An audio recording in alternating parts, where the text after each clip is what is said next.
O levels के उर्दू के paper, Urdu as a second language, paper code 3248 की ये अटैम्प्ट है अक्टूबर 2020 की। ट्रांसलेशंस हम कर रहे हैं इंग्लिश टू उर्दू। ये पैसेज अक्टूबर 2020 में 20 मार्क्स का आया था और ये आपने ख़ुद अटैम्प्ट करना है। एंड में आपको इसकी उर्दू भी मिल जाएगी, ये पैसेज दोबारा मिल जाएगा, एंड में इसकी उर्दू भी मिल जाएगी। फ़िलहाल हम इसका एक सिंपलर वर्जन कर रहे हैं प्रैक्टिस की खातिर, तो लगभग उतना ही है ये, लेकिन इस पूरे पैसेज को हम एक एक जुमला करके देखेंगे।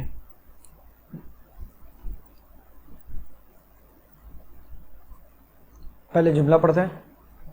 Life is more comfortable now because of modern communication and technology. अब इसमें कुछ वर्ड्स मार्क कर लेते हैं। मॉडर्न मतलब जदीद, कम्युनिकेशन मतलब मवासलात,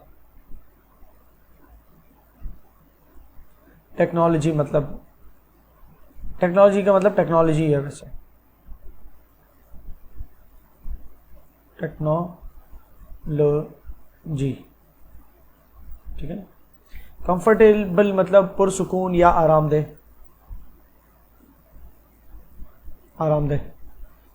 लाइफ मतलब जिंदगी। Life is more comfortable now, जिंदगी अब, पहले मैं नाउ की उर्दू बना लेता हूँ, जहां मुझे लगे जो वर्ड पहले आना चाहिए वो बना रहा हूँ। तो जिंदगी अब ज़्यादा या मज़ीद, मोर का मतलब मज़ीद, मोर का मतलब ज़्यादा से अच्छा होगा मज़ीद।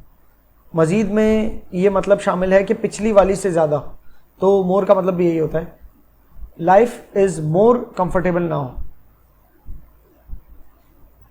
जिंदगी अब मज़ीद आरामदेह है, बिकॉज ऑफ जदीद मवासलात और टेक्नोलॉजी है। जदीद मवासलात और टेक्नोलॉजी की वजह से अब ज़िंदगी मज़ीद आरामदेह हो गई है। ज़िंदगी अब जदीद मवासलात और टेक्नोलॉजी की वजह से मज़ीद आरामदेह हो गई है। मवासलात कम्युनिकेशन को कहते हैं, ठीक है। अच्छा, इससे मिलता जुलता एक लफ्ज़ है ट्रांसपोर्टेशन, क्योंकि इंफ्रास्ट्रक्चर के हवाले से ये होते हैं ट्रांसपोर्टेशन, कम्युनिकेशन। तो यहाँ पर याद आया इसलिए बता रहा हूँ। ट्रांसपोर्टेशन का मतलब होता है नक्लो हमल, और कम्युनिकेशन का मतलब होता है मवासलात। The internet has changed people's lives a lot. Internet has changed, ये परफेक्ट टेंस है, प्रेजेंट परफेक्ट टेंस है। हैज या है आता है प्रेजेंट परफेक्ट में, और उसकी उर्दू कुछ इस तरह बनती है कि कोई चीज़ हो चुकी है, कोई चीज़ हो गई है। जैसे इंटरनेट कर चुका है, तो इसका मतलब कुछ ऐसा बनेगा, इंटरनेट बदल चुका है। हैज़ चेंज मतलब बदल चुका है। पीपल्स लाइव्स, लोगों की ज़िंदगियाँ बहुत, तो बेहतर है इसको यूँ बनाओ, इंटरनेट लोगों की ज़िंदगियाँ बहुत बदल चुका है, ज़िंदगियों में बहुत तब्दीली ला चुका है, या लोगों की ज़िंदगियाँ बहुत बदल चुका है। It is mainly used as a communication tool that can reach many parts of the world. अच्छा, अभी इतना ब्रेक करते हैं। ये बुनियादी तौर पर, मेनली मतलब सबसे अहम कोई चीज़ होता है या बुनियादी तौर पर कोई चीज़ होती है, तो मेनली हो या फंडामेंटली का लफ्ज़ लिखा हो तो उसका मतलब होता है बुनियादी तौर पर। जैसे फाउंडेशन का मतलब बुनियाद होता है कि किसके ऊपर मबनी है कोई चीज़, तो मेनली का मतलब भी बुनियादी तौर पर ही होगा, और फंडामेंटली लिखा होगा पर उसका मतलब भी बुनियादी तौर पर। तो it is mainly used as a communication tool, internet की बात हो रही है, that can reach many parts of the world. ये बुनियादी तौर पर मवासलाती आला है, इंटरनेट मवासलाती आला है, that can reach many parts of the world. अब ये कोई ऐसा आला तो नहीं है कि जिसको हम पकड़ के कोई काम करते हैं। ये इंटरनेट तो एक मतलब नॉट अनटचेबल चीज़ है, मतलब इंटेंजिबल जिसे कहते हैं, छू नहीं सकते, लेकिन आप इसको टूल की उर्दू बनाते हो, इसलिए आला बना रहे हो। तो ये एक मवासलाती आला है, या जरिया लिख दें। तो अगर आपको ऐसा लगता है ना आला तो हथौड़ी, स्क्रू ड्राइवर, इन चीज़ों को कहते हैं, तो जरिया लिख दें। ये एक मवासलाती जरिया है जो कि that can reach many parts of the world, जो कि दुनिया के मुख्तलिफ हिस्सों तक पहुंच सकता है, कैन रीच पहुंच सकता है। It helps families stay in touch, ये घरों को, अब यहाँ पर घरों से बेहतर है ख़ानदान। फैमिली का मतलब घर होता है, अहले खाना होता है, ख़ानदान होता है, यहाँ पर ये ख़ानदानों कर दो। ये मदद करता है ख़ानदानों को स्टे इन टच, एक दूसरे के साथ राब्ता कायम रखने में। तो ये खानदानों को एक दूसरे के साथ राब्ता कायम रखने एंड क्रिएट बिजनेस अपॉर्चुनिटीज, ये खानदानों को मदद करता है एक दूसरे के साथ राब्ता कायम करने में, और ये मदद करता है बिजनेस के मौके फराम करने में, no matter where you are, चाहे आप कहीं भी हो। तो अब आप कभी भी इस तरह का कुछ देखें ना, एंड लिखा हो, तो आप देखा करें कि ये दो जुमले, पिछला और अगला, जैसे एंड के बाद क्रिएट से लेकर है क्रिएट्स बिजनेस अपॉर्चुनिटीज, और एंड से पीछे वाला है helps families stay in touch. तो ये दो जुमलों के लिए एक ही लफ्ज है इट, बल्कि हेल्प्स भी इट के साथ ही लगा दें, it helps families to stay in touch and it helps creates business, नहीं हेल्प्स उसी के साथ होगा, ठीक है, क्योंकि क्रिएट एक और वर्ब आ गया ना, तो इट क्रिएट्स बिजनेस अपॉर्चुनिटीज और it helps families stay in touch, ये दो बातें हो रही है यहाँ पर। तो no matter where you are, चाहे आप कहीं भी हो। तो इसका तोड़ के मतलब पहले आपने बनाया होगा, जैसे कि ये मदद करता है खानदानों को राब्ते में रहने के लिए, और ये बिजनेसेस को या कारोबार, बिजनेस का मतलब होता है कारोबार, तो कारोबार इसका बना गई, ये कारोबारी मौके फराहम करने में मदद देता है, no matter where you are, चाहे आप कहीं भी हो, ठीक है। अब इसको जोड़ के पूरा बनाते कि ये बुनियादी तौर पर एक मवासलात का जरिया है जो कि दुनिया के मुख्तलिफ हिस्सों तक पहुंच सकता है। ये ख़ानदानों को राब्ते में रहने के लिए, ये ख़ानदानों को राब्ते में रखने में मदद देता है और कारोबारी मौके फराहम करता है, चाहे आप कहीं भी हो। ये बुनियादी तौर पर एक मवासलाती आला है। मवासलाती आला की जगह ज़रिया लिखूँगा, ज़रिया जाल से होता है, जाल, ये ऊपर वाली लाइन मिटा रहा हूँ मैं, जाल रे ये आइन, वैसे ज़रिया की स्पेलिंग में है आता है, लेकिन यहाँ बड़ी ये आएगा क्योंकि ये बुनियादी तौर पर एक मवासलाती ज़रिए के तौर पर इस्तेमाल होता है, जो दुनिया के कई हिस्सों, कई मतलब मैनी, कई हिस्सों तक पहुँच सकता है। ये ख़ानदानों को राब्ते में रहने में मदद देता है और कारोबारी मौके पैदा करता है, चाहे आप कहीं भी हो। इन द पास्ट मतलब माजी में, कुछ स्ट्रेट फॉरवर्ड होता है और कॉमा भी आगे तो पहले ही बना लेते हैं। Companies had to send letters by mail, mail मतलब होती है डाक, जो आपके घर अगर कोई डाकिया आता है ना, पोस्टमैन, वो फिजिकली आपका खत लेके आता है, तो उसको डाकिया कहते हैं, और जो ये पूरा सिस्टम है डाक लाने का उसको डाक कहते हैं। तो companies had to send letters, letter होता है खत और लेटर्स होते हैं खतूत।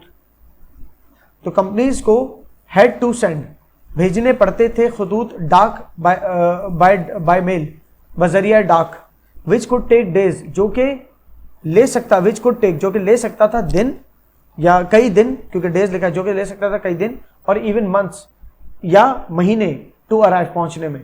तो मतलब क्या हुआ, माजी में कंपनीज को खतूत बजरिया डाक भेजने पड़ते थे, जो कि कई दिन या महीनों बाद, या जो कि कई दिन या महीने ले सकते थे पहुंचने में। माजी में कंपनियों को खतूत बजरिया डाक भेजने पड़ते थे, जो पहुंचने में कई दिन या महीने भी ले सकते थे। नाउ अब email delivers messages instantly, email को ईमेल ही लिखेंगे। अब ईमेल मैसेजेस को या पैगामात को फौरी तौर पर पहुंचाती है, फौरी तौर पर अब ईमेल फौरी पैगामात पहुंचाती है। The internet also plays an important role in education, comma आ गया, कॉमे तक मैं ब्रेक कर सकता हूँ। इंटरनेट तालीम में एक अहम किरदार अदा करता है, specially for students who want to access useful research and information, बिलखुसूस तलबा के लिए जो मुफीद तहकीक और इंफॉर्मेशन मतलब मालूमात, मुफीद तहकीक और मालूमात तक रसाई चाहते हैं। रसाई मतलब आपका एक्सेस कहीं पर होता है ना, सीन से आता है, रे सीन, रसाई मतलब एक्सेस, कहाँ तक आपकी पहुँच है। इंटरनेट तालीम में भी एक अहम किरदार अदा करता है, ख़ास तौर पर उन तलबा के लिए जो कारआमद तहकीक और मालूमात तक रसाई चाहते हैं। अच्छा, मैंने यूज़फुल का मतलब बताया, मुफीद, मुफीद भी वो होती है फ़ायदेमंद या जो चीज़ इस्तेमाल हो सकती है, और कारआमद का मतलब भी यूज़फुल होता है। तो यूज़फुल को आप मुफीद भी कह सकते हैं, कारआमद भी कह सकते हैं। Online courses allow people to learn even if they can not attend in person. In person का मतलब होता है कि आप ज़ाती तौर पर कहीं शामिल हो, बनफ्से नफीस मतलब फेस टू फेस या ज़ाती तौर पर। तो यहाँ ज़ाती तौर पर लिख देता हूँ, जाल से ज़ाती तौर पर, ठीक है। ऑनलाइन कोर्सेज अलाउ का मतलब वैसे तो इजाज़त देना होता है, लेकिन यहाँ देखते क्या मतलब आता है। ऑनलाइन कोर्सेज को ऑनलाइन कोर्सेज ही कहना, online courses allow people to learn even if they can not attend in person. अगर लोग, अभी मुझे ज़्यादा बेहतर लग रहा है मैं बाद वाला पहले बना लूँ, अगर लोग ज़ाती तौर पर कोर्सेज अटेंड नहीं कर सकते, मतलब कोर्सेज में शामिल नहीं हो सकते, अगर लोग ज़ाती तौर पर कहीं शामिल नहीं हो सकते, तो ऑनलाइन कोर्सेज उन्हें ये इजाज़त देता है कि वो सीखें नहीं, ऑनलाइन कोर्सेज उन्हें ये मौका फराहम करता है कि वो सीख सकें। तो आप इसको भी बना दे पहले, ऑनलाइन कोर्सेज लोगों को सीखने का मौका फराहम करती है अगर वो ज़ाती तौर पर शामिल ना हो सके, शिरकत ना कर सकें। शिरकत ज़्यादा बेहतर लफ्ज़ है, अटेंड का मतलब शिरकत कर लें शामिल की जगह, कि कहीं पर आप पार्टी अटेंड करते हैं या स्कूल अटेंड करते हैं, सब शिरकत होते हैं, ठीक है। और ऑनलाइन कोर्सेज को ऑनलाइन कोर्सेज ही लिखा है। How ever the internet, how ever का मतलब होता है लेकिन, या बट का मतलब भी लेकिन होता है, मगर, और एक और बड़ा अच्छा लफ्ज है ताहम, जो बेहतर फिट हो। However the internet also has some negative aspects, लेकिन इंटरनेट के कुछ बुरे पहलू भी हैं। एस्पेक्ट का मतलब पहलू। अच्छा, ये हे की डंडी लगाना जरूरी नहीं है, आप चाहें तो ना लगाएं, लेकिन ये हे बस समझ लीजिए कौन सा है, ये पे है। इंटरनेट के कुछ मनफी पहलू भी हैं, नेगेटिव मतलब मनफी। पॉजिटिव का मतलब यही बता देता हूं, पॉजिटिव का मतलब होता है मस्बत। यहां पर लिख देता हूं, अगर लफ्ज लिखा है पॉजिटिव तो उसका मतलब मस्बत, सा है बीच में, और नेगेटिव का मतलब होता है मनफी। तो मगर इंटरनेट के कुछ मनफी पहलू भी हैं, या ताहम इंटरनेट के कुछ मनफी पहलू भी हैं। Some students spend too much time on the internet and get distracted by social media instead of focusing on their studies. कॉमें तक तो मुझे एटलीस्ट पढ़ना है। तो कुछ students spend too much time on the internet, बहुत वक्त स्पेंड करते हैं, गुजारते हैं इंटरनेट पर, and get distracted by social media instead of focusing on their studies, और बजाय इसके कि वो अपनी पढ़ाई में तवज्जो दें, वो अपना ध्यान सोशल मीडिया को सोशल मीडिया कहेंगे, वो अपना ध्यान सोशल मीडिया से बांट लेते हैं, which causes their grades to drop, जो कि उनके नताइज को गिरा देता है। नताइज कहते हैं ना रिजल्ट को, ग्रेड्स भी कह सकते हैं, यहाँ पर ग्रेड को ग्रेड्स भी कह सकते हैं। सो कुछ तलबा इंटरनेट पर बहुत ज़्यादा वक्त गुजारते हैं और अपनी तालीम पर तवज्जो देने के बजाय सोशल मीडिया से ध्यान बांट लेते हैं, जिसकी वजह से इनके ग्रेड्स गिर जाते हैं, ठीक है। या ये कह सकते हैं कि और अपनी तालीम पर तवज्जो देने की बजाय सोशल मीडिया से ध्यान बांट लेते हैं। अगर ये समझ में नहीं आ रहा तो आप ये कहते हैं कि उनकी तवज्जो सोशल मीडिया तालीम से हटा देता है। अगर ये लिख देते हैं तो मेरे ख्याल से तब भी सही होगा, क्योंकि सेंस तो निकल रहा है, लेकिन ज़्यादा जो एग्जैक्ट मीनिंग है वो यही है कि तालीम पर तवज्जो देने की बजाय सोशल मीडिया से अपना ध्यान बांट लेते हैं।